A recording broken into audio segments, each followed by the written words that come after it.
Orangeburg's in trouble. We need to grow our tax base. I have served as a code enforcement officer and a police officer, so I know pretty much everybody's job in the city. And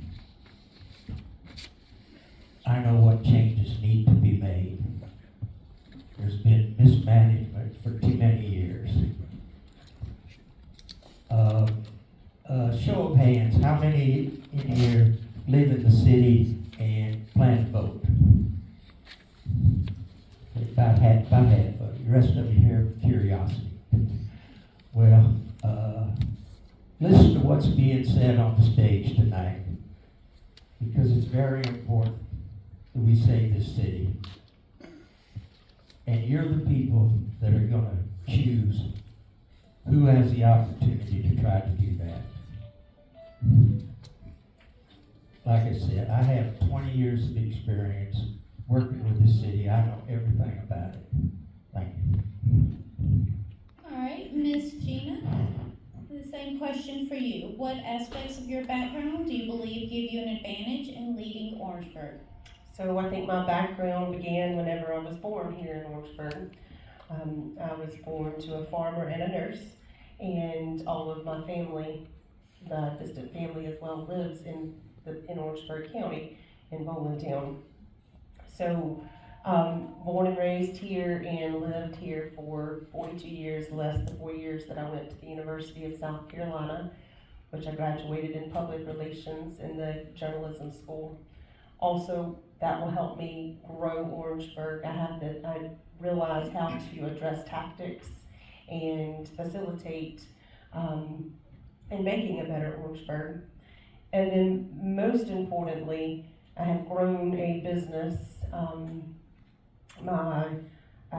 I started working in the printing business in 2009, so 16 years ago, and the business was not in the best of financial means at that particular time. We were in a recession in 2007 and 2008, and after about 3 years, I turned the company around with leadership skills, building a team, putting the right people together, making a better work environment, a fun work environment, and a place to grow. Since then, it has turned into a wonderful, profitable company, and I employ 9 people and put food on people's tables. It's a lot of fun, and I think everyone at my shop does have a lot of fun, and again, it's been profitable. So I think that with my leadership skills and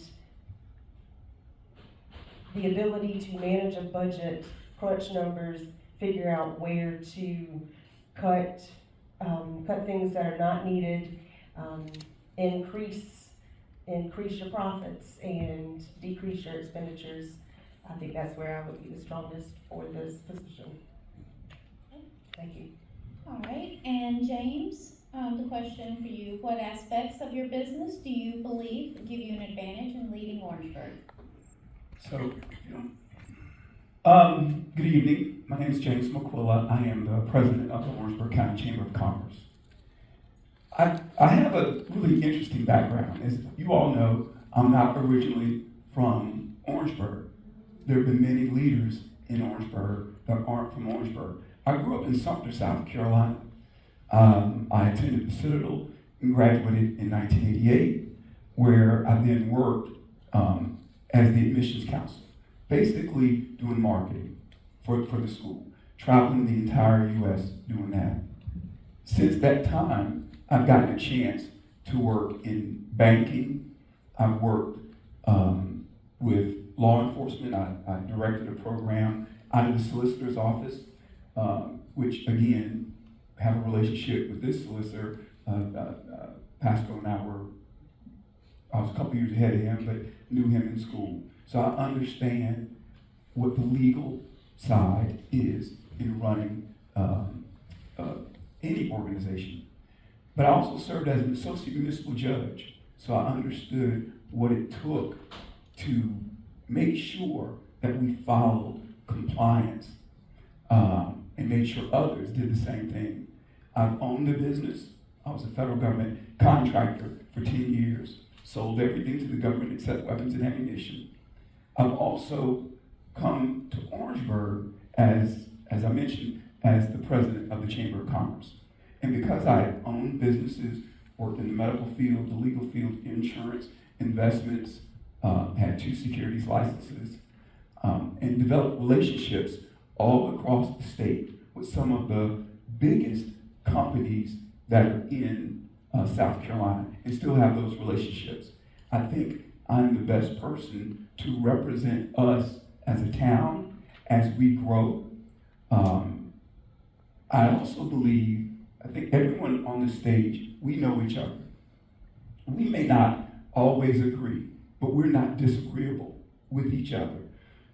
I have a motto. It's success is simple when we work together.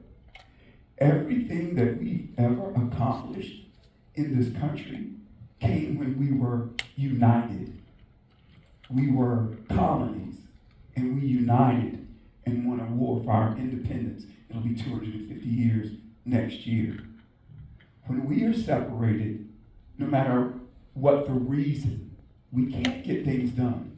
But once we come together, we have innovation, we have growth, and we'll have revitalization. Thank you.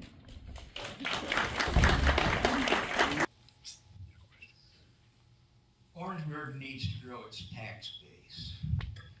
We can't do that by standing still.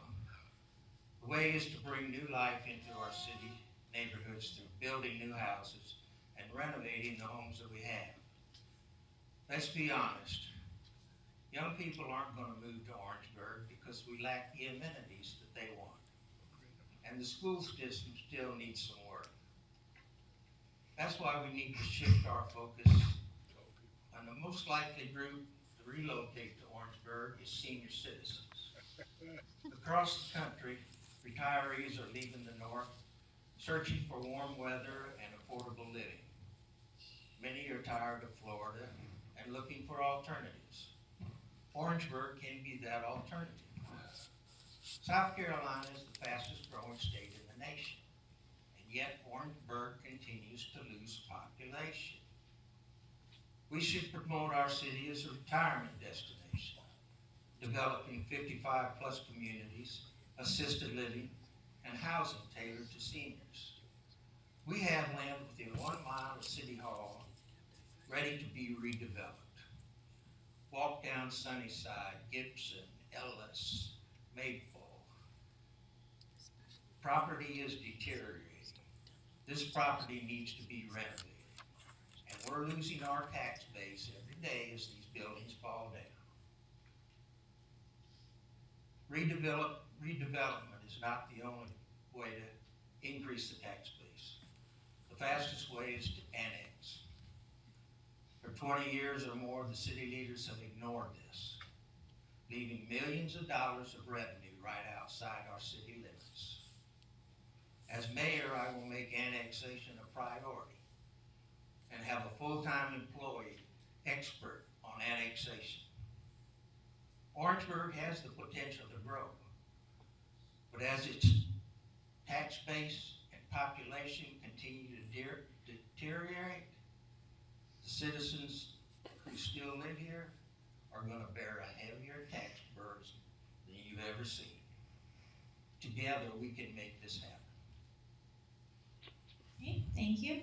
All right, James, what do you believe is the most urgent issue facing our city right now, and what steps will you take to address it?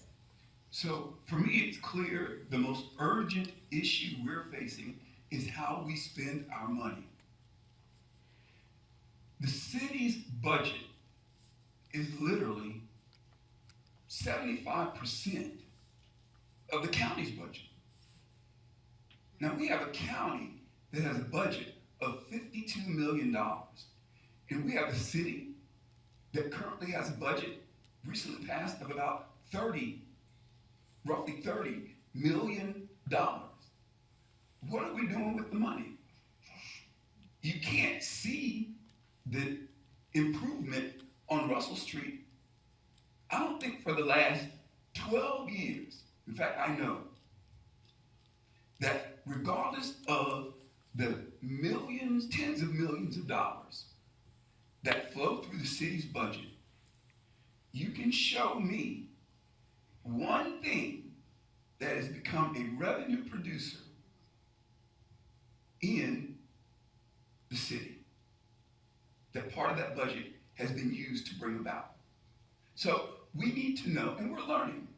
Evidently, all the money's not going to where it needs to go.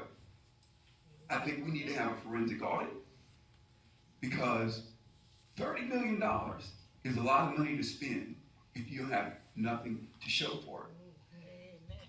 The other thing is this. I want to clarify something about the opportunity zone, because I think that is a major asset for us. That opportunity zone helps typically wealthy investors park money that would otherwise have to go to capital gains taxes, and they would have to pay capital gains on those. But we can show them that we can save them the from having to pay taxes on those capital gains if they invest in our community. I had a conversation last week, and I'm going to end with this, with the gentleman who called, because he was aware of our opportunity zone. He saw a piece of property, and he wanted to make sure it was in the opportunity zone. But he wasn't so sure that his investment was going to be protected. And so he hasn't pulled the trigger on that yet. I know how to market the opportunity zone. I know who's interested in the opportunity zone. And as I mentioned earlier with public-private partnerships, we have the tools. We have the money. We just need to make sure that it is spent correctly. Thank you. Gina, what do you believe is the most urgent issue facing our city right now, and what steps will you take to address it?